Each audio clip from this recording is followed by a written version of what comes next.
The 2025 Miami Grand Prix was dominated by Oscar Piastri, winning his third race in a row, and he takes a 16-point lead in the Drivers' Championship with a 37-second margin over the nearest non-McLaren. Mm-hmm.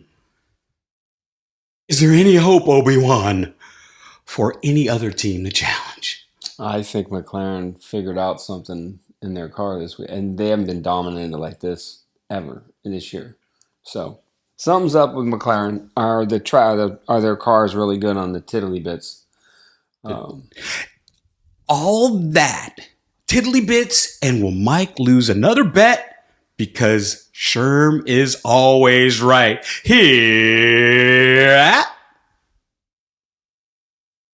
America F1. Yeah, America F1. America F1. It's a golden run. America F1.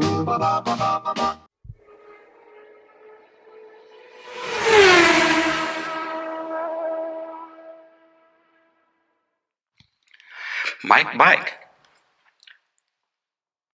What do you think about one Oscar Piastri?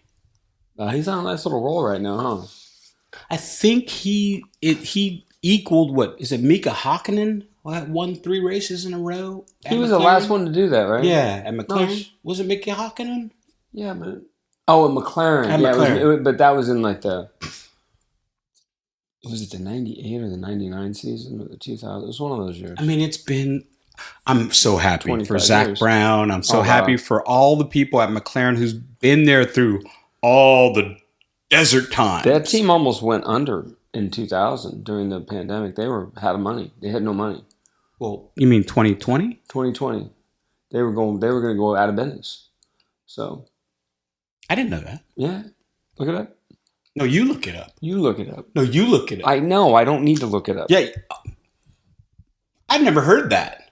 Ask Zach Brown. I just saw him in an interview yesterday, and he's like, we were on the verge of being broke and going out of business, and now I have a profitable team because of the salary cap. That's what helped a lot of these teams out, because before that, Zach Brown was talking about it. He's like, we build 10 different wings and pick the best one, and now we can't you can't do that anymore. You have to make sure the wing is a good wing before you make it, because it's so expensive to make a wing. It's something like 1,400 man-hours to make one wing. Wow. Yeah. I never knew that. Let's get right into it, Mike. Let's start doing our 10-1 and starting with my guy, Yuki Tsunoda.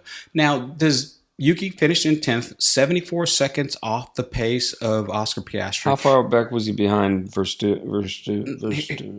Here's my question. Well, if Yuki was 74 seconds back and Max was 39 seconds back, you can do the math yourself. It's like 30 seconds behind like that. 69. It's like 35 seconds behind. Oh, okay, they need to put somebody else in the car.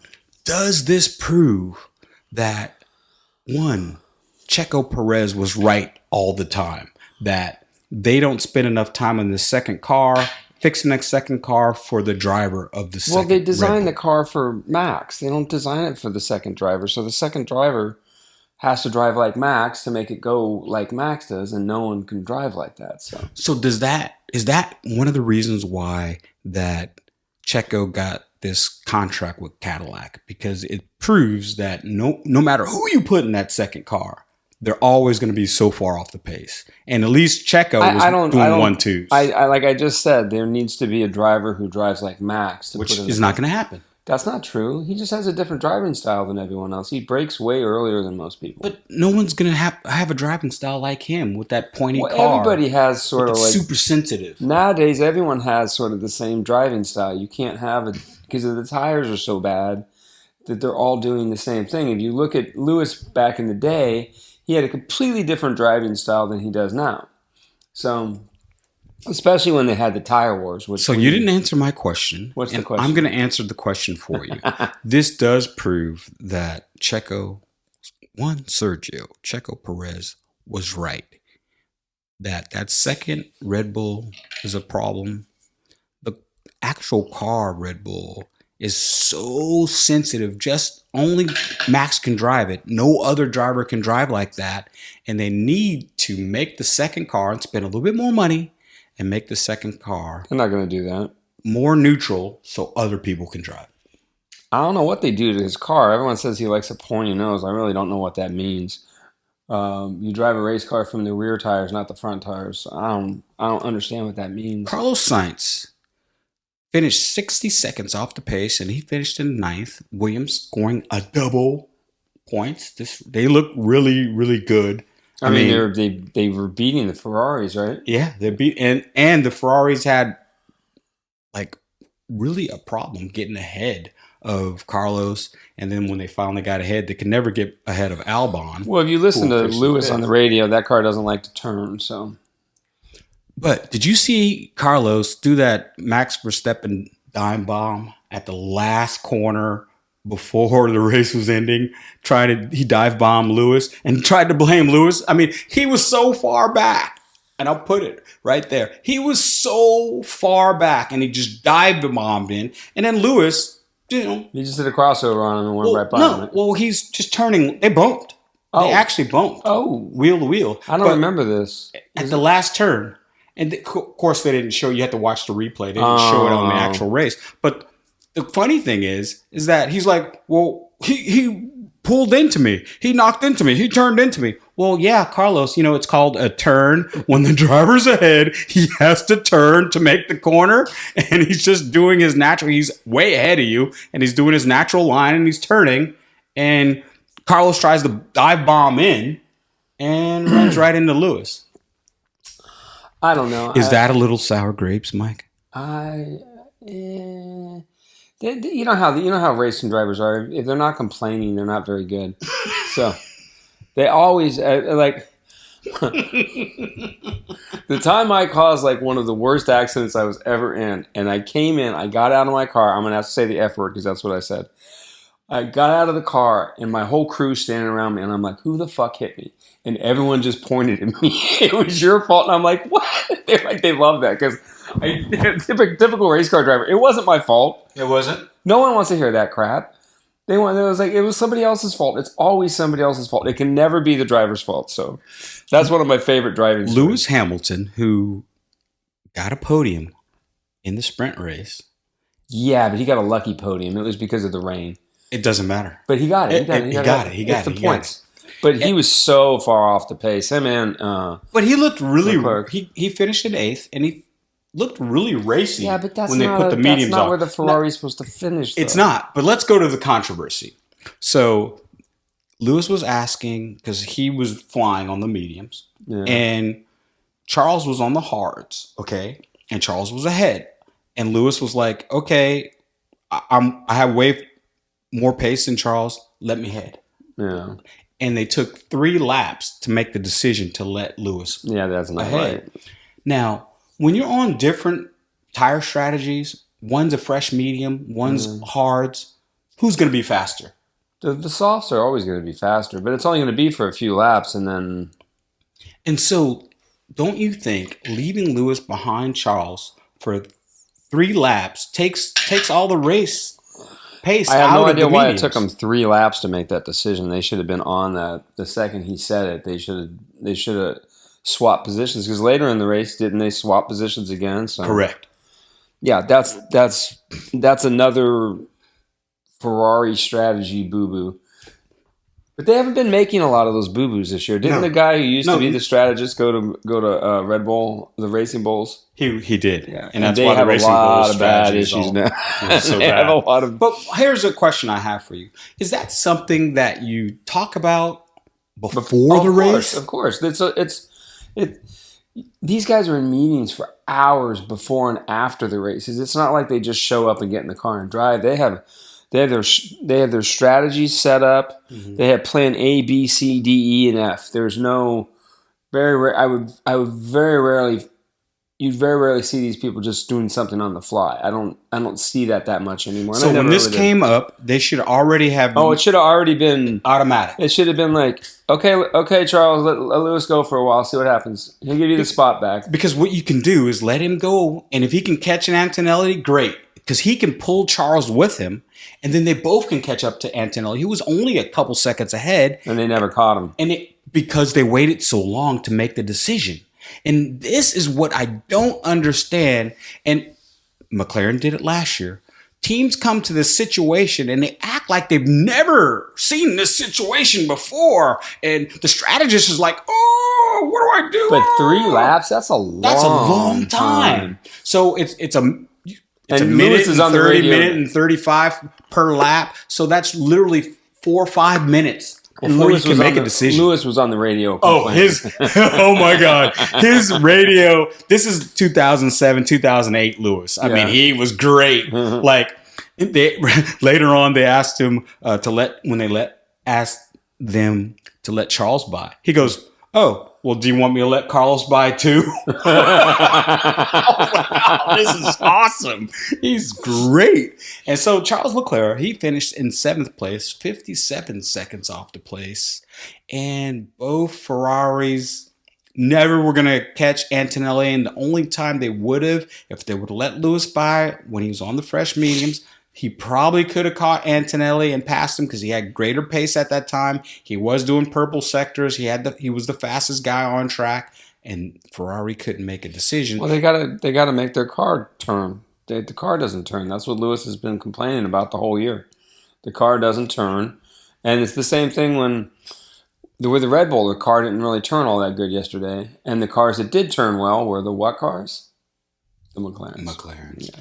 And you know what I feel? I feel bad for Charles, and because he's been with this team for so long, and he's seeing. First, it was bad pit stops and bad strategy. Now it's great pit stops.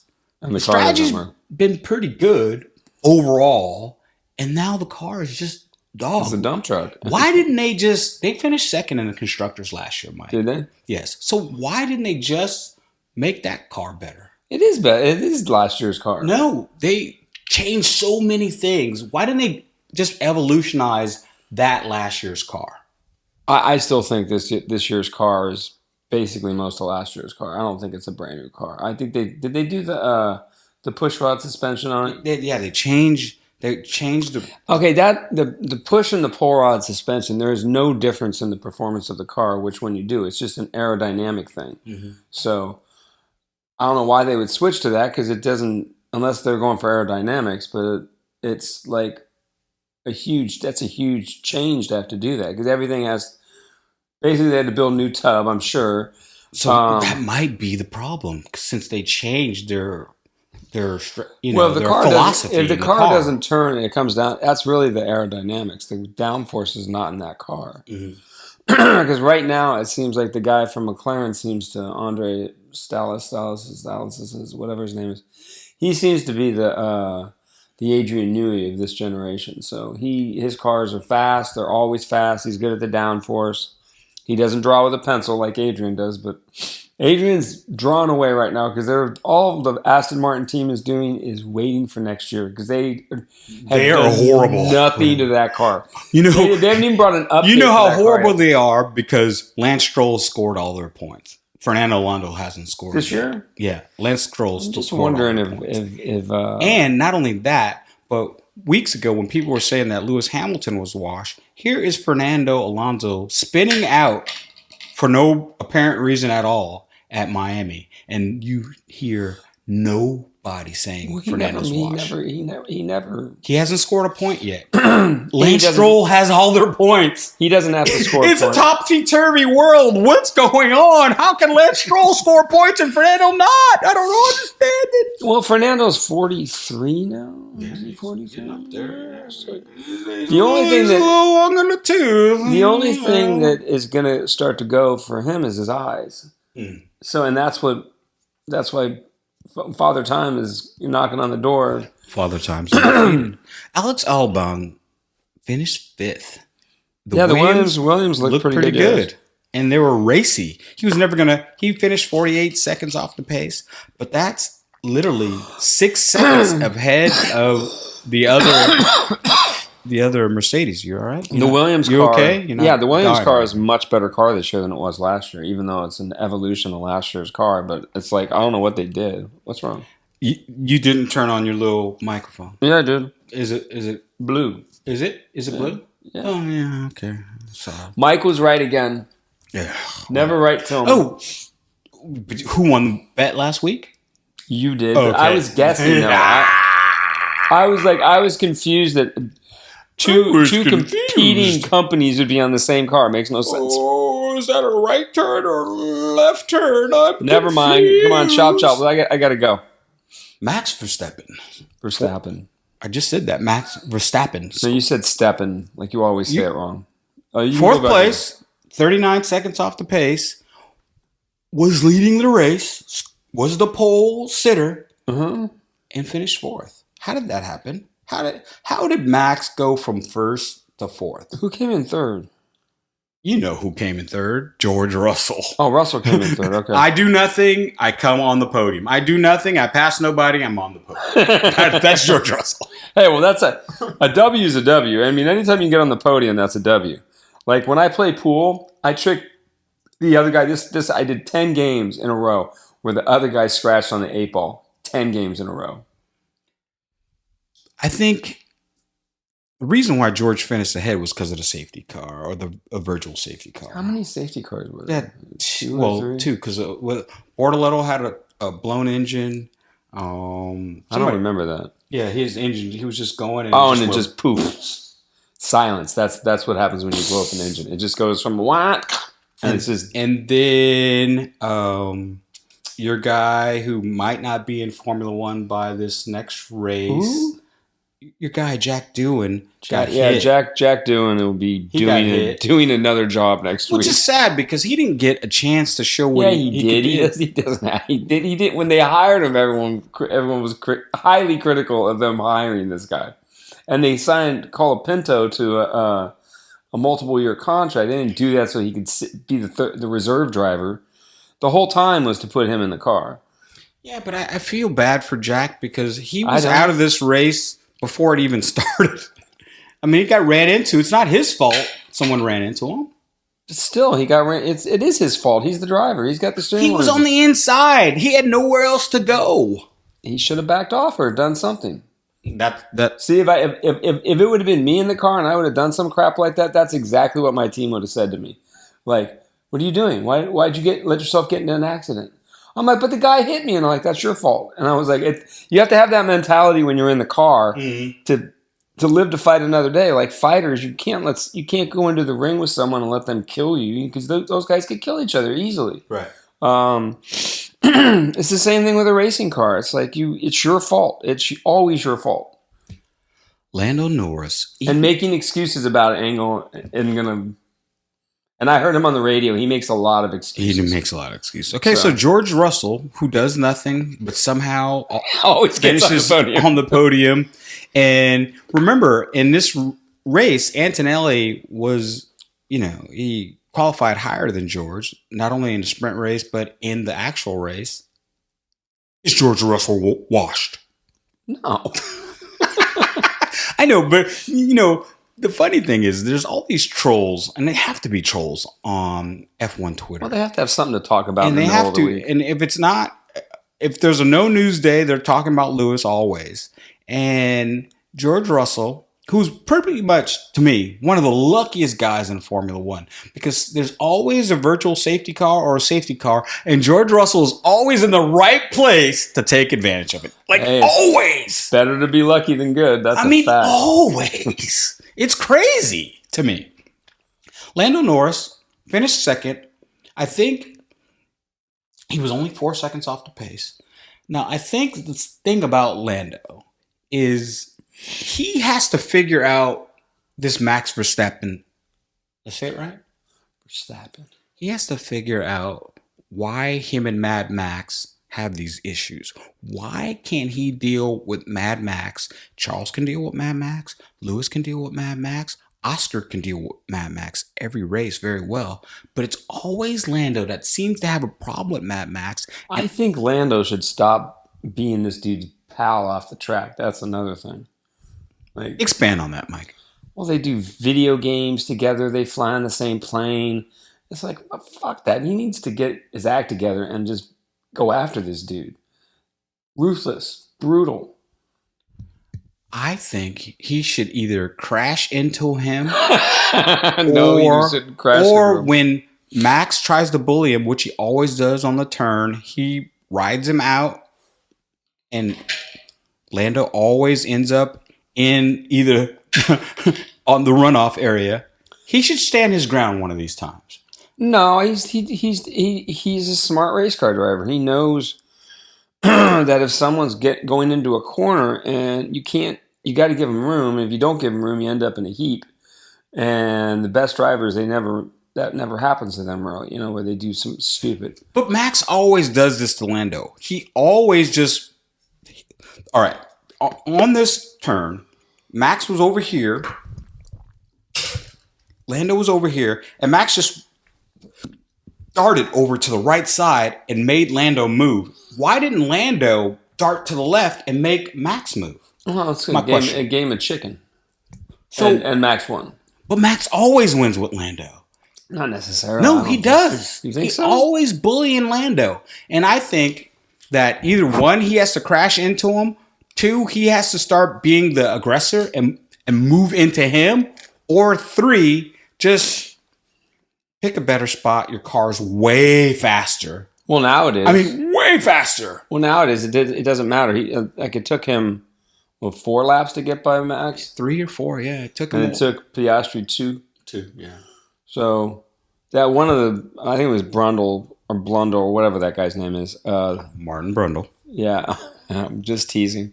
Yeah, he said something like that Lando needs to learn how to be a little more aggressive, and he could be right about that, but he could also be wrong. You know, he did get by him. And He did get by him. 4 seconds. He was 30-something seconds ahead of him at the end of the race. So, and the McLarens were just on another level yesterday. I'm so boring when this happens. But you know, I think you made a great point.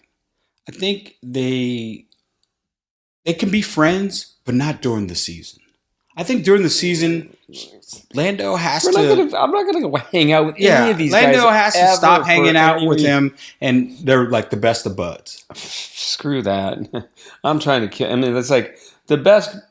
The best rivalry ever was the Hamilton-Rosberg rivalry because they were wielding knives. There was no playing around with those two, and they were like, we were best buds when we were kids, but we're going for the goddamn world championship. And they both said the same thing, like, I'm not going to give the championship away to this guy. Are you out of your mind?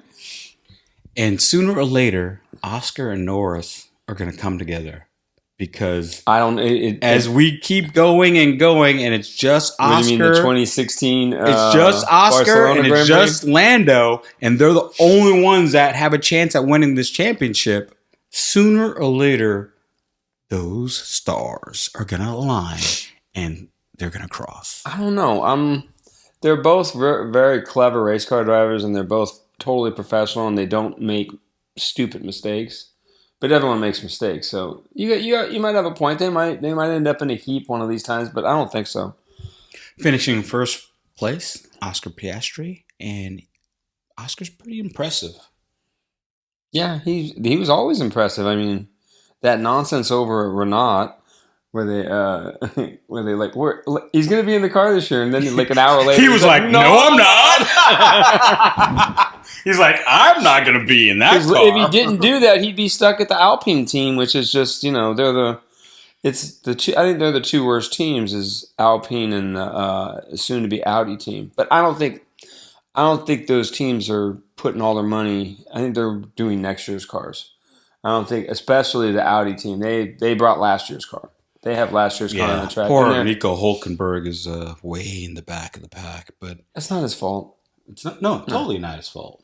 And Bortoletto's, you know, it's not his fault. Both cars are the cars. Well, Renault made a huge mistake by getting rid of Hulkenberg in the first place, and then Hulkenberg was like out of a ride for a year or two until he got back in the Haas for 2 years, and now he's got the Audi, and I'm pretty sure they have him like on a 4 or 5 year deal. So we'll see what happens over there. They got what's his name, who used to be the former. Bonato's over there. Bonato is over there. They have Wheatley used to be. He's the principal. But they fired a bunch of people who they hired who were already with the Audi team. So they already got rid of the first crew that they hired to go there. Yeah. Which was very strange because both of those guys worked on the WEC team for the Audi team, which was a champion. It made no sense that they got rid of those guys. What are you looking forward to happen at the Emilia Italian Grand Prix? Oh, I expect an ass whooping. I expect the McLaren to dominate that track. That's usually another kind of boring race too. I love the track though. The track but there's is not that much passing at that race. Well, it's one of those places. But back in the day, they used to have the chicane right in front of the pit entry, and they took that out. And because of Senna, they put that in. It wasn't there before. It might have been there. Was it? No, it was there. But the first turn, the first turn used to be a long, flat out high speed corner. That's the lap that Senna died on. But they took that out. But the track itself, Aqua Minerale, is. I mean, I love driving it on the video game because it's like you're going someplace. It's a really cool track. But it's a cool track, but there's not much excitement there. Well, yeah, they've had some really good. Oh no, those two races. I think it was 04 and 05 or 05 and 06 where Fernando and Michael. 1 year Michael was ahead of him and Fernando had the better car, but Michael Schumacher. Then the next year Fernando was ahead and Michael had the fastest car and Fernando is Fernando. And it was like this far the whole race. It was one of the best races ever. Well, there you have it, our 2025 Miami Grand Prix review show. And hopefully we will see Jack Doohan at the Emilia. Well, he's not going to be there. He's going to be sitting Prix. at the house calling people. If not, Jack. Well, Jack Doohan will be in Formula We barely E. knew you. He'll be in Formula E. We barely knew you. And good luck. God bless. And for everybody else. Ladies and gentlemen, can I please have your attention? I've just been handed an urgent and horrifying news story. Peace out, I sucker. need all of you to stop what you're doing